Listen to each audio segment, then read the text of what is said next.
Metto subito le mani avanti, quella di oggi sarà una puntata estremamente politica, perché l'8 e il 9 di giugno sono ormai alle porte. Questo è l'ultimo giorno prima del voto che deciderà chi rappresenterà la Sardegna all'Europarlamento e quali saranno i sindaci o le sindache che governeranno i 26 comuni della Sardegna che andranno al voto questo weekend. Sui principali quotidiani regionali, l'Unione Sarda, la Nuova Sardegna su tutti, grande spazio è dato all'appuntamento con le elezioni amministrative. Infatti il giornale di Cagliari titola appunto, con il suo focus che ha dedicato in questi mesi ai vari comuni, direttamente al capoluogo cagliaritano, con una scheda sui principali temi che hanno affrontato in campagna elettorale i 5 candidati e candidate in corsa per un posto a Palazzo Baccaredda. In ordine sono Giuseppe Farris, che corre con una lista civica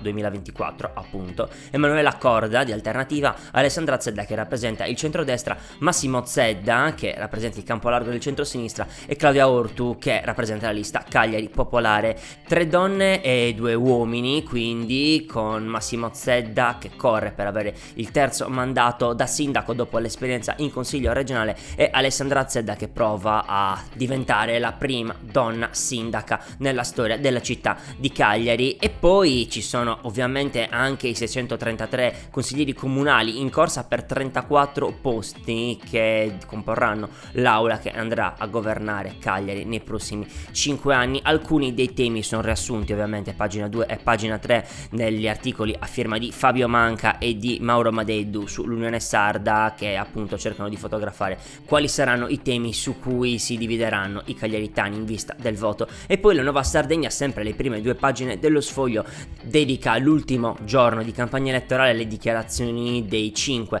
candidati sindaco: Mariano Brianda della Costituente, Nicola Lucchi che rappresenta i civici e la giunta uscente guidata da Nanni Campus, e poi Gavino Mariotti per il centrodestra, attuale rettore dell'Università di Sassari, poi Giuseppe Magia, segretario provinciale del PD di Sassari e rappresentante del Campolargo, e poi Giuseppe Polopoli che correrà con una lista civica Sassari Svegliati. Questi i 2 capoluoghi di provincia che saranno impegnati nel voto. Se siete interessati ad avere un'idea generale di come saranno gli schieramenti e quali sono le principali idee, la Nuova Sardegna oggi in edicola è il giornale che meglio riassume un po' tutte le posizioni, mentre invece se avete la possibilità di recuperare le puntate precedenti, come si suol dire, le edizioni scorse dell'Unione Sarda hanno dedicato dei focus specifici per ogni comune, quindi potete andare a rivedere lì alcuni dei punti fondamentali anche per Sassari e per la città di Alghero, perché andrà anche Alghero al voto con la sfida a 2 tra Raimondo Cacciotto per il campo largo, aperto anche alle forze centriste,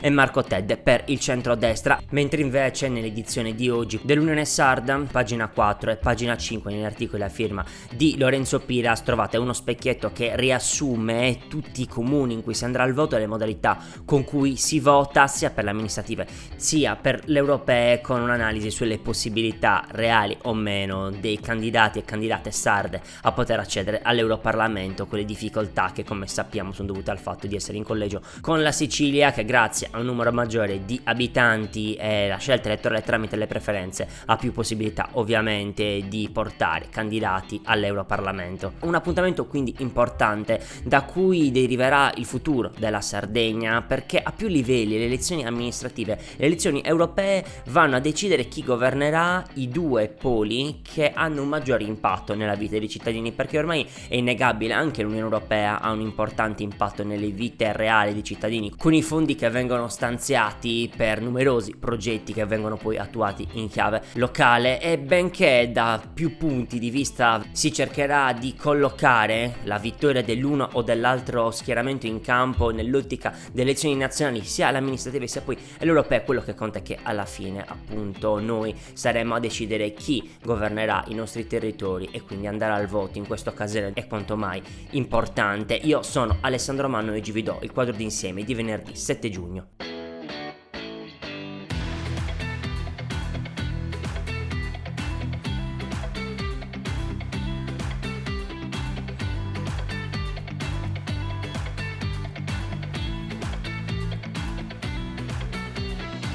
Buongiorno a tutti e tutte voi all'ascolto. Come vi avevo detto appunto in introduzione, è molto politica, ma sarà una puntata estremamente politica perché sono tanti i temi sul tavolo in questi giorni dal punto di vista della politica regionale. Uno su tutti sicuramente quello dell'eolico, perché Umberto Aime, pagina 5 sulla Nuova Sardegna, sintetizza il raggiunto accordo tra Stato e Regione per quanto riguarda la distribuzione delle centrali di energie rinnovabili da realizzare in Sardegna. Infatti si sarebbe arrivati a un'intesa tra Regione e Ministro dell'Ambiente dopo lo scontro a distanza tra la Presidente Todd e Pichetto Fratin, Ministro all'Ambiente, nel momento in cui la bozza che era stata fatta circolare dal governo non prevedeva la possibilità da parte della Regione di metter mano ai progetti che erano stati presentati prima della moratoria sull'eolico, che sospendeva ogni possibile lavoro nei prossimi 18 mesi, ma soprattutto prevedeva che potesse rientrare nella quota di 6,2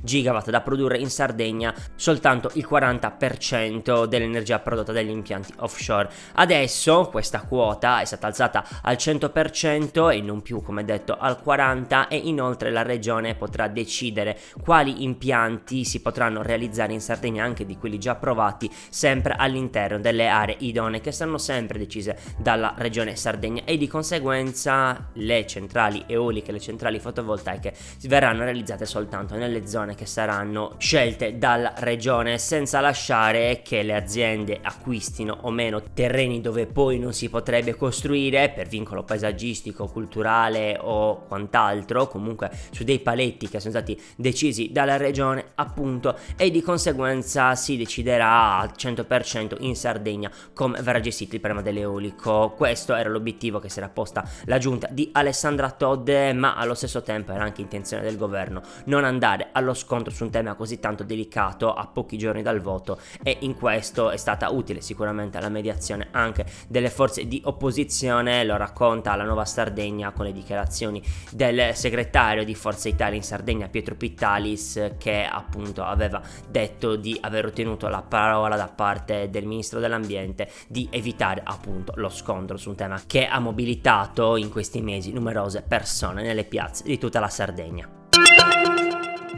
E parliamo di economia, parlando però sempre un po' di politica, perché si parla di investimenti pubblici che avrebbero avuto il merito di trainare il PIL della Sardegna, secondo quanto osservato dal rapporto Krenos del Centro di Ricerche Economiche Nord e Sud, che nella giornata di oggi presenterà proprio lo studio sullo sviluppo della Sardegna nell'ultimo anno. Troviamo il racconto e la sintesi di questo report nell'articolo sull'Unione Sarda in edicola oggi a pagina 12 a firma di Giuseppe Deiana, che evidenzia alcune delle tematiche fondamentali che riguardano appunto l'economia della Sardegna, che chiude con un punto in più del PIL rispetto al 2022, ma appunto c'è bisogno di analizzare a fondo i dati per capire bene che cosa è accaduto e cosa sta accadendo al mondo economico nell'isola. Deiana intervista Anna Maria Pinna, che è appunto la direttrice di Krenos, il centro studi che appunto ha realizzato questo rapporto, e spiega l'importanza che gli investimenti pubblici hanno avuto nel rilancio dell'isola, a cui si è accompagnata anche un aumento della domanda, soprattutto nei settori ad esempio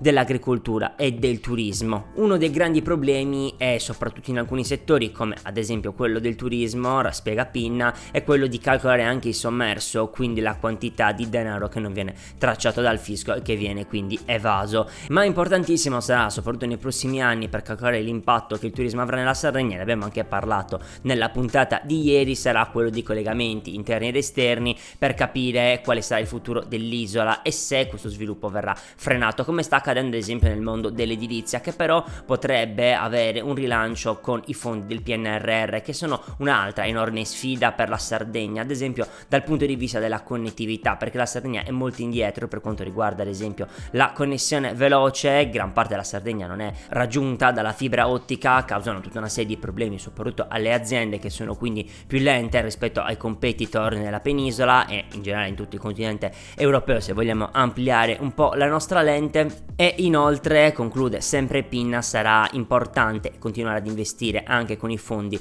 nel capitale umano, quindi investendo sull'assunzione ad esempio di medici e di infermieri per potenziare il settore della salute e creare le condizioni per migliorare la situazione della sanità sarda, che in questo momento si trova in grande sofferenza. Se siete interessati, la presentazione di questo report avverrà oggi alle 10 a Cagliari, ma come detto trovate alcune delle anticipazioni come quelle che già vi ho dato sull'Unione Sarda in edicola. E l'invito a investire sul capitale umano non è esattamente quello che sta avvenendo in questi giorni al Bruzzu. Lo racconta Cristina Cosso nell'articolo a pagina 14 sull'Unione Sarda, che riporta la dura presa di posizione da parte della Presidente della Commissione Sanità del Consiglio regionale Carla Fundoni, che ha criticato fortemente la situazione all'interno della struttura complessa di chirurgia dei trapianti di fegato e pancreas del Bruzzu, poiché l'azienda sanitaria avrebbe comunicato tramite una nota stampa la volontà di riorganizzare per una maggiore razionalizzazione delle risorse umane ed economiche il reparto, che diventa però in realtà, come denunciano le associazioni dei malati, chi dentro l'ospedale ci lavora e poi anche la politica, un vero e proprio depotenziamento in termini di posti letto, personale medico, infermieristico, assistenziale, di sale operatorie. La politica chiede quindi un cambio di rotta, una discontinuità rispetto alla gestione precedente, ma in generale anche tutte le associazioni di volontariato, che rappresentano oltre 4.000 sardi trapiantati e idealizzati, hanno chiesto un incontro all'assessore Bartolazzi per informarlo su quello che sta accadendo e sul rischio che di questo passo i trapianti si debbano fare fuori dall'isola, con le criticità che ci sono ovviamente in termini di rischi per i pazienti e poi di costi ovviamente che ricadono sulle famiglie e poi anche sulla regione, che si trova poi a dover rimborsare gran parte poi delle operazioni che avvengono fuori Sardegna a causa delle mancanze del sistema sanitario regionale. Quello che fa rumore sicuramente il fatto che la riduzione degli organici avviene al Bruzzu, che è uno dei presidi fondamentali della sanità sarda, e un ridimensionamento dal punto di vista degli organici per quanto riguarda l'azienda sanitaria cagliaritana porterebbe di conseguenza a dei disservizi enormi per un sacco di pazienti che si recano nel capoluogo per ottenere delle cure anche dall'Interland e anche da varie zone della Sardegna. La crisi di acqua e di siccità che sta colpendo gran parte del Nord Sardegna e della Baronia è arrivata a un livello ormai di non ritorno. Infatti, nella giornata di ieri il Consorzio di Bonifica della Sardegna Centrale, su disposizione del Comitato Istituzionale dell'Autorità di Bacino, ha deliberato per la chiusura delle reti irrigue del distretto del Posada. Infatti, le scarse piogge e il livello non accettabile del bacino, racconta Ambrogio Guiso, che è presidente del Consorzio di Bonifica della Sardegna Centrale, ha portato a questa decisione che obbligherà a tenere in esercizio soltanto ed esclusivamente le condotte che alimentano i potabilizzatori comunali, mentre per la distribuzione dell'acqua per gli usi civici e per le case sparse che sono prive di alimentazione delle reti pubbliche sarà necessario utilizzare le autobotti, e stessa sorte toccherà anche alle aziende agricole e con bestiame, che dovranno fare una richiesta specifica per avere un approvvigionamento di acqua grezza non potabile, quindi mediante le autobotti. Attualmente il primo comune coinvolto è stato appunto quello di Posada, ma toccherà a breve anche a Torpè, Siniscola, Budoni e San Teodoro. E l'anticipo, così viene detto dall'autorità di bacino, per un'estate estremamente difficile che segnerà con tutta probabilità il segno meno per l'economia di tutto il territorio della Baronia. E chiudiamo l'ultima puntata della settimana con la notizia di sport che vi prendo dalla Nuova Sardegna, pagina 40 e pagina 41, che sono dedicate all'impresa di Lorenzo Carboni, 19 anni, algherese tennista, che si è qualificato alla semifinale del Roland Garros organizzato per la categoria juniores. Carboni si aggiunge quindi al momento magico dell'Italia nel tennis su terra nella capitale francese, con Jasmine Polini che ha raggiunto la finale del singolare femminile e Andrea Vavassori e Simone Bolelli hanno raggiunto per il secondo slam di fila nella stagione la finale, appunto, che si giocherà nella giornata di domenica, aspettando Jannik Sinner, che giocherà oggi alle 14:30 contro Carlos Alcaraz. Nell'articolo che trovate a pagina 40 Roberto Muretto racconta la partita di ieri e le sensazioni di Carboni, che ha iniziato a giocare a tennis al tennis club di Alghero e poi si è spostato all'accademia di Riccardo Piatti a Bordighera in un percorso molto simile a quello che ha fatto Jannik Sinner, anche lui passato per l'Accademia di Piatti, che è stato nei primi anni di carriera il suo allenatore. E a pagina 41 invece trovate l'intervista di Andrea Assini al maestro di Carboni, Giancarlo Di Meo, che racconta l'atleta, fondamentalmente il percorso che l'ha portato a giocarsi un piazzamento in un importante torneo come uno slam giovanile a soli 18 anni. Ovviamente, lo dice lo stesso Carboni, per la Sardegna e per tutto il movimento sardo sarebbe importante che un tennista sardo diventasse un giocatore professionista. Infatti Carboni è ancora formalmente dilettante, anche se la preparazione alla fine è quella di un professionista a tutti gli effetti, però formalmente sono due classifiche separate, anche se lui è all'interno di quella dell'ATP, e quindi la volontà è quella ovviamente di stupire, e oggi alle ore 12 sfiderà il polacco Berkieta per guadagnarsi un posto in finale. E questa era l'ultima notizia per oggi e anche per la settimana. L'appuntamento quindi è per lunedì, sempre a partire dalle ore 8. Potete recuperare questa puntata e le puntate precedenti sul canale Spotify, sul canale YouTube di Tok Tok Sardegna, che come sempre vi invitiamo a seguire. Un saluto da parte mia e da tutta la nostra redazione. L'augurio da parte nostra è quello di un buon weekend. Ci sentiamo lunedì, buona giornata, ciao! Tok Tok Sardegna è una testata giornalistica registrata presso il Tribunale di Cagliari. Il direttore responsabile è Matteo Meloni.